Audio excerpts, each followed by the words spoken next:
பார்ப்பவர்களை பயம்புறுத்தும் தோற்றம், நடுங்க வைக்கும் சடங்குகள். யார் இந்த அகோரிகள்?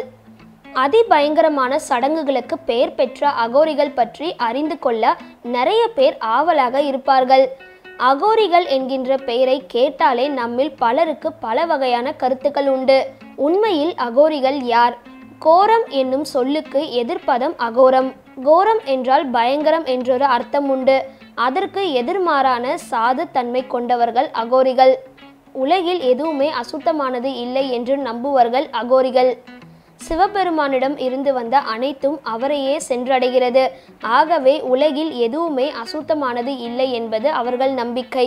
அகோரிகள் என்பவர்கள் பெரும்பாலும் நிர்வாணமாக ஆடையின்றி இருப்பார்கள். தலையில் நீண்ட முடியுடன் இருப்பார்கள்.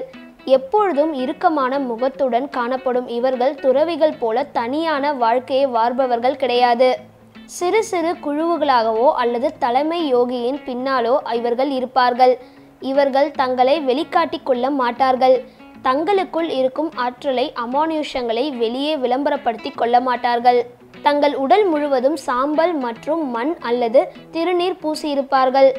மத பொருட்கள் எதையும் கையில் வைத்திருக்க மாட்டார்கள். குழுக்களாக இருக்கும் அகோரிகளின் யார் தலைமை யோகி அல்லது யார் சீடர் என்று கண்டறிவது மிகுந்த சிரமமான காரியம். அனைவரும் ஒன்று போல தெரிவார்கள். அகோரிகளில் ஆண் மற்றும் பெண் யோகி ஆகிய இரு பாலினருமே இருப்பார்கள். நிர்வாணமாகவே இருந்தாலும் இவர்களில் பெண் யோகிகளை கண்டறிவது கடினம். இவர்களது உடல் யோகியின் உடல் போல சீரானதாக காட்சியளிக்கும். இவர்கள் ரிஷிகேஷ் மற்றும் இமயமலை வனங்களில் இருப்பார்கள். இவர்கள் அனைவரும் 12 வருடத்திற்கு ஒரு முறை கும்பமேளாவில் கூடுவார்கள்.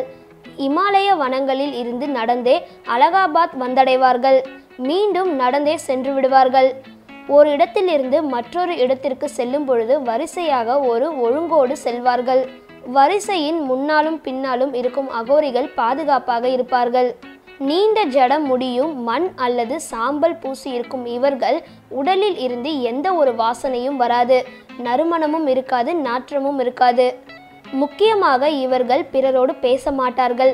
தங்களுக்குள் பேசிக்கொள்வதை தவிர்ப்பார்கள். இவர்கள் ஒரு குழுவாக வட்ட வடிவில் அமர்ந்து கொண்டு ஒரு மூலிகையை புகைப்பார்கள்.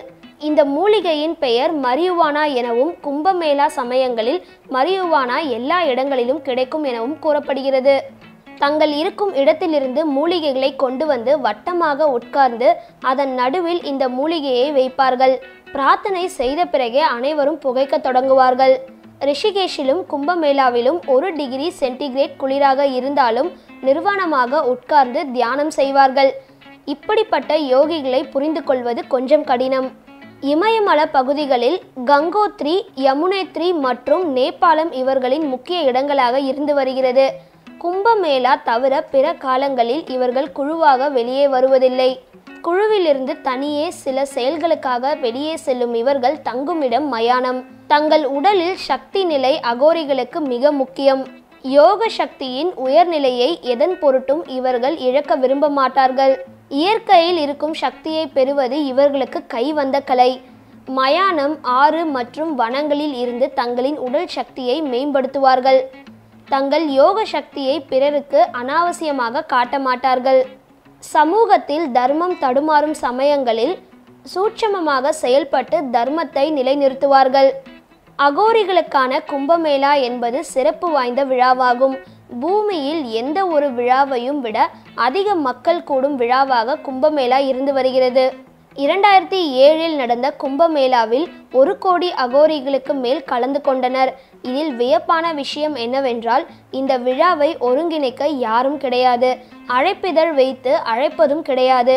ஒருவருக்கொருவர் பேசிக்கொள்ளாத அகோரிகள் மிக சரியாக கும்பமேளா அன்று ஒன்று கூடுவது ஆச்சரியமான செயல்தான் அல்லவா? கண்ணுக்கு புலப்படாத ஏதோ ஒரு சக்தி இவர்களை வழி நடத்துகிறது என்பது நம்பிக்கை. பல லட்சம் மக்கள் இணையும் இடத்தில் உணவுக்கோ தண்ணீருக்கோ பஞ்சம் ஏற்பட்டதே கிடையாது. உயிர் சேதமும் ஏற்பட்டதில்லை. யாரோ ஒருவர் கம்பளிகளோடு லாரியில் வந்து அவற்றை தானம் செய்கிறார்கள். மற்றொருவர் அனைவருக்கும் உணவு விநியோகம் செய்கிறார். இப்படிதான் ஏதோ ஒரு சக்தி மூலம் எல்லாம் நடந்து கொண்டிருக்கிறது. அகோரிகள் தங்கள் குழுக்களில் பிறரை அவ்வளவு சுலபமாக சேர்க்க மாட்டார்கள். அகோரிகளின் இராணுவ அமைப்பின் தலைவர் பொறுப்பு ஏற்கும் சடங்குகள் விசித்திரமானது. புதிய தலைவரை வணங்கிவிட்டு பழைய தலைவர் தன்னை மாய்த்து கொள்வார். இதை பற்றின உங்களோட கருத்துக்களை கமெண்ட்ஸில் சொல்லுங்கள். இந்த வீடியோ பிடிச்சிருந்தா லைக் அண்ட் ஷேர் பண்ணுங்கள். மேலும் இது மாதிரி நியூஸஸ்லாம் தெரிஞ்சுக்க மறக்காமல் பக்கா டிவியை சப்ஸ்கிரைப் பண்ணுங்கள்.